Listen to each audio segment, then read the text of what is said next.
ನಮಸ್ಕಾರ ವೀಕ್ಷಕರೇ, ಸಂಭಾವಾಮಿ 3.0 ಯೂಟ್ಯೂಬ್ ಚಾನಲ್ಗೆ ಸ್ವಾಗತ ಸುಸ್ವಾಗತ. ಭಾರತ ದೇಶವು ಪ್ರಸಿದ್ಧ ತೀರ್ಥಕ್ಷೇತ್ರಗಳಿಗೆ ಹೆಸರುವಾಸಿಯಾಗಿದೆ. ಇಲ್ಲಿರುವ ದೇವಾಲಯಗಳು ವಿಭಿನ್ನವಾದ ವಾಸ್ತುಶಿಲ್ಪ, ಪುರಾಣ ಹಾಗೂ ಇತಿಹಾಸಗಳಿಂದ ಕೂಡಿದ್ದು ಜನರನ್ನು ತನ್ನೆಡೆಗೆ ಸುಲಭವಾಗಿ ಆಕರ್ಷಿಸುತ್ತದೆ. ಇಂತಹ ಅದ್ಭುತ ಹಿನ್ನೆಲೆಯನ್ನು ಹೊಂದಿರುವ ದೇವಾಲಯಗಳಲ್ಲಿ ಪುರಿ ಜಗನ್ನಾಥ ದೇವಾಲಯವೂ ಕೂಡ ಒಂದಾಗಿದೆ. ಈ ದೇವಾಲಯವು ಭಾರತದ ಪೂರ್ವ ಕರಾವಳಿಯಲ್ಲಿರುವ ಒರಿಸ್ಸಾದ ಪುರಿಯಲ್ಲಿದೆ ಹಾಗೂ ಈ ದೇವಾಲಯವು ಭಾರತದ ಚಾರ್ಧಾಮ್ ಕ್ಷೇತ್ರಗಳಲ್ಲೊಂದಾಗಿದೆ. ಈಗಿನ ದೇವಾಲಯವನ್ನು 12ನೇ ಶತಮಾನದಲ್ಲಿ ಗಂಗರ ಆಳ್ವಿಕೆಯ ಕಾಲದಲ್ಲಿ ಅನಂತವರ್ಮನ್ ಚೋಡಗಂಗ ದೇವನು ನಿರ್ಮಿಸಿದನು. ಈ ದೇವಾಲಯಕ್ಕೆ ಸಂಬಂಧಿಸಿದಂತೆ 2 ಅದ್ಭುತ ಕಥೆಗಳಿದ್ದು, ಮೊದಲನೆಯದಾಗಿ ಇಂದ್ರದ್ಯುಮ್ನ ಎಂಬ ರಾಜನಿಗೆ ಕನಸಿನಲ್ಲಿ ಶ್ರೀ ಮಹಾವಿಷ್ಣು ಕಾಣಿಸಿಕೊಂಡರು ಹಾಗೂ ಅವರ ಆಜ್ಞೆಯಂತೆ ಈ ದೇವಾಲಯವನ್ನು ಕಟ್ಟಲಾಯಿತು. ಇನ್ನೊಂದು ಕಥೆಯಲ್ಲಿ ಪಾಂಡವರು ತಮ್ಮ ಯುದ್ಧವನ್ನು ಮುಗಿಸಿದ ನಂತರ ಮೋಕ್ಷ ಪ್ರಾಪ್ತಿಗಾಗಿ ಚಾರ್ಧಾಮ್ಗಳಿಗೆ ಭೇಟಿ ನೀಡಬೇಕಾಗಿರುತ್ತದೆ. ಆಗ ಅವರು ಪುರಿಯ ಜಗನ್ನಾಥ ಸನ್ನಿಧಿಗೆ ಭೇಟಿ ನೀಡಿದ್ದರು ಎಂದು ಹೇಳಲಾಗಿದೆ. ಪುರಿಯ ಜಗನ್ನಾಥ ದೇವಾಲಯವು ಹಲವಾರು ನಿಗೂಢ ರಹಸ್ಯಗಳನ್ನು ಹೊಂದಿದ್ದು, ಇದು ಪುರಿಯ ಜಗನ್ನಾಥನ ಪವಾಡಗಳು ಎಂದು ಇಲ್ಲಿನ ಜನರ ನಂಬಿಕೆಯಾಗಿದೆ.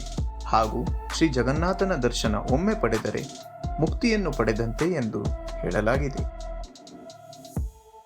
ಪುರಿ ಜಗನ್ನಾಥನ ದೇವಾಲಯದ ಮೇಲೆ ಸುದರ್ಶನ ಚಕ್ರವನ್ನು ಅಳವಡಿಸಲಾಗಿದೆ. ಈ ಸುದರ್ಶನ ಚಕ್ರವು 20 ಅಡಿ ಎತ್ತರ ಮತ್ತು 1 ಟನ್ ತೂಕವನ್ನು ಹೊಂದಿದೆ.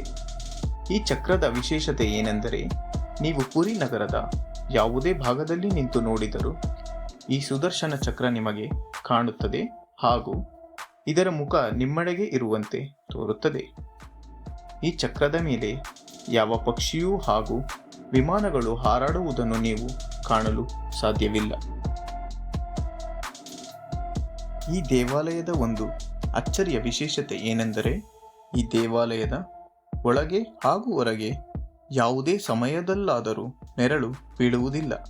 ಇದೊಂದು ದೈವ ಪವಾಡವೇ ಎಂದು ಹೇಳಬಹುದು. ಈ ದೇವಾಲಯಕ್ಕೆ 4 ದ್ವಾರಗಳಿದ್ದು, ಮುಖ್ಯ ದ್ವಾರಕ್ಕೆ ಸಿಂಹದ್ವಾರವೆಂದು ಕರೆಯಲಾಗಿದೆ. ನೀವು ಈ ಮಂದಿರವನ್ನು ಪ್ರವೇಶಿಸುವಾಗ ಸಂಗೀತದ ತರಂಗಗಳನ್ನು ಕೇಳಬಹುದು ಹಾಗೂ ಅದೇ ದ್ವಾರದ ಮೂಲಕ ನೀವು ಹಿಂತಿರುಗಿದರೆ ನಿಮಗೆ ಈ ಸಂಗೀತದ ತರಂಗಗಳು ಕೇಳುವುದಿಲ್ಲ. ಈ ದೇವಾಲಯದ ಮತ್ತೊಂದು ವಿಶೇಷತೆ ಏನೆಂದರೆ, ನೀವು ದೇವಾಲಯದ ಹೊರಗೆ ಸಮುದ್ರದ ಅಲೆಯ ಶಬ್ದವನ್ನು ಸ್ಪಷ್ಟವಾಗಿ ಕೇಳಬಹುದು. ಆದರೆ ಒಮ್ಮೆ ನೀವು ದೇವಾಲಯದ ದ್ವಾರವನ್ನು ಪ್ರವೇಶಿಸಿದರೆ ಈ ಶಬ್ದ ನಿಮಗೆ ಕೇಳುವುದಿಲ್ಲ. ಈ ಪವಿತ್ರ ಪುರಿ ಜಗನ್ನಾಥರ ದೇವಾಲಯದ ಮೇಲೆ ಪುರಾತನ ಕಾಲದಿಂದಲೂ ಒಂದು ಧ್ವಜವಿದೆ.